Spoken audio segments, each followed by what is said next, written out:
জয় নিতাই, জয় শ্রী রাধেশ্যাম। আজকে আমরা আলোচনা করব ঘট স্থাপন নিয়ে। প্রত্যেক পূজায় আমরা ঘট স্থাপন করি। এই ঘট কেন স্থাপন করা হয়, ঘট স্থাপন করার কি প্রয়োজন, ঘটকে রক্ষা করার কি প্রয়োজন, সেই সম্পর্কে আমরা আজকে আলোচনা করব। ঘট স্থাপন করি আমরা লক্ষ্মী পূজায়, দুর্গা পূজায়, সরস্বতী পূজায়, কালী পূজায়, যে কোনো পূজায় ঘট স্থাপন করে থাকি। তো বিভিন্ন পূজায় যখন ঘট স্থাপন করা হয়, ঘটে জল নিয়ে, ঘটের নিচে পঞ্চশস্য দিয়ে, আমের পল্লব দিয়ে ঘট স্থাপন করি। আসুন সেই সমস্ত কিছু আজকে শ্রবণ করি। তো এই ঘট হচ্ছে আমাদের প্রতিনিধি। এই যে আমরা পূজায় ঘট স্থাপন করি, ঘট আমাদের প্রতিনিধি। যখন আমরা কোনো পূজার সংকল্প নেওয়ার সময় শাস্ত্র অনুযায়ী কোনো দেবদেবীর পূজা করার সময় আমরা ঘট স্থাপন করার সময় একটা সংকল্প নেওয়া হয়, বা পুজো করার সময় একটা সংকল্প নেওয়া হয়। কি সংকল্প? যে হে প্রভু, এই পুজো তো হচ্ছে, পুজো করছি, যজমান যিনি, তো আমি তোমার কাছে সারা দিন সারা রাত থাকবো, যতক্ষণ পুজো হবো সবসময় তোমার কাছে থাকবো। যেরকম আমরা উপবাসের একটা অর্থ সবসময় বলে থাকি, উপবাস মানে কি? উপ অর্থ নিকটে, বাস অর্থ বসবাস করা। উপবাস মানে ভগবানের নিকটে বসবাস করা। ঠিক সেরকমই তো আমরা সংকল্প নিয়ে থাকি, যজমান সংকল্প নেই যে আমি সব সময় তোমার কাছে থাকবো। কিন্তু ভেবে দেখুন, যজমানের কত কাজ থাকতে পারে, তার দ্বারা 24 ঘন্টা ভগবানের কাছে থাকা সম্ভব নয়। ভগবানের কাছ থেকে দূরে সরে যেতে হবে তাকে কোনো না কোনো সময়। এটা কখনো সম্ভব নয় যে সমস্ত সময় ধরে তিনি ভগবানের সামনে থাকবেন। তাই কি করা হয়, তার প্রতিনিধি রূপে ঘট স্থাপন করা হয়। তার প্রতিনিধি রূপে ঘট স্থাপন করার অর্থ এই যে আমার অবর্তমানে এই ঘট সবসময় তোমার কাছে থাকবে। আমি যখন থাকতে পারবো না প্রভু, তা আমারও বর্তমানে আমারই প্রতিনিধি হয়ে ঘট তোমার কাছে থাকবে।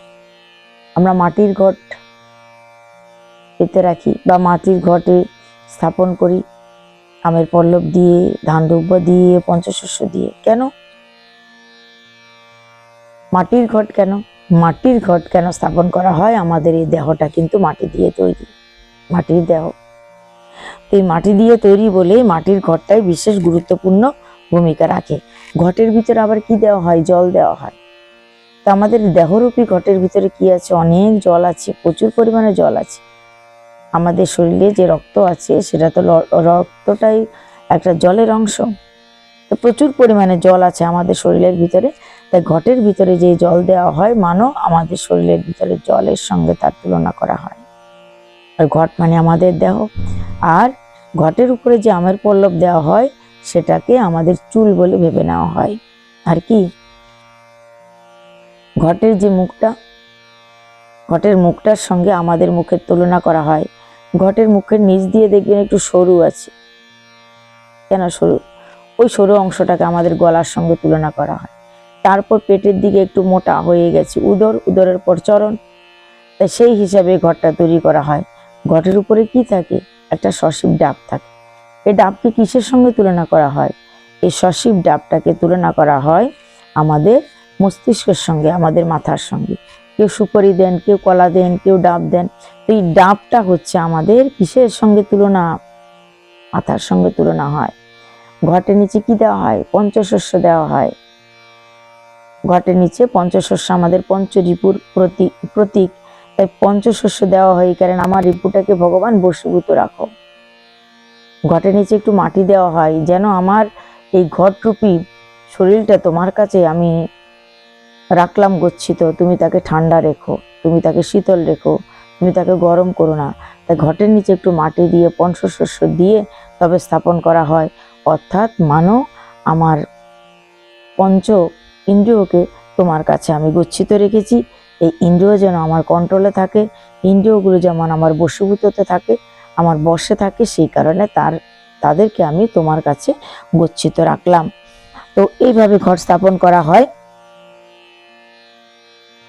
ঘটের তলদেশের আমাদের পঞ্চ জ্ঞানকে এবং পঞ্চ ইন্দ্রিয়কেও বন্দী করে রাখা হয়। এই ঘট বিধি নিয়মে বসিয়ে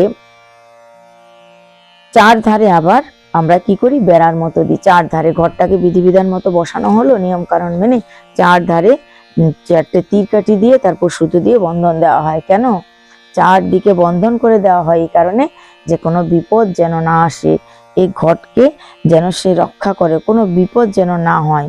যতক্ষণ পূজা হবে ততক্ষণ যেন কোনো বিঘ্ন উপস্থিত না হয়, সে ঘটের জন্য হোক বা আমাদের জন্য হোক। তাই বিঘ্ন যেন না আসে, কাজটা যেন ঠিকঠাক ভাবে হয়, সেই ব্যক্তিকে বা সেই ঘটকে রক্ষা করার জন্য রক্ষা বন্ধন বা সূত্র দিয়ে, সুতা দিয়ে চারধারে বেড়া দেওয়া হয়, যাতে করে এটা সংরক্ষিত থাকে। তো মাটির ঘট এইভাবে আমাদের মনকে বশীভূত রাখে, আমাদের চিত্তকে বশীভূত রাখে, আমাদের ইন্দ্রিয়কে বশীভূত রাখে। আমরা ভগবানের কাছে সবসময় 24 ঘন্টা থাকতে না পারলেও ঘট রূপে আমরা ভগবানের কাছে উপস্থিত থাকি। আজকে পর্যন্তই। জয় নিতাই, জয় শ্রী রাধেশ্যাম।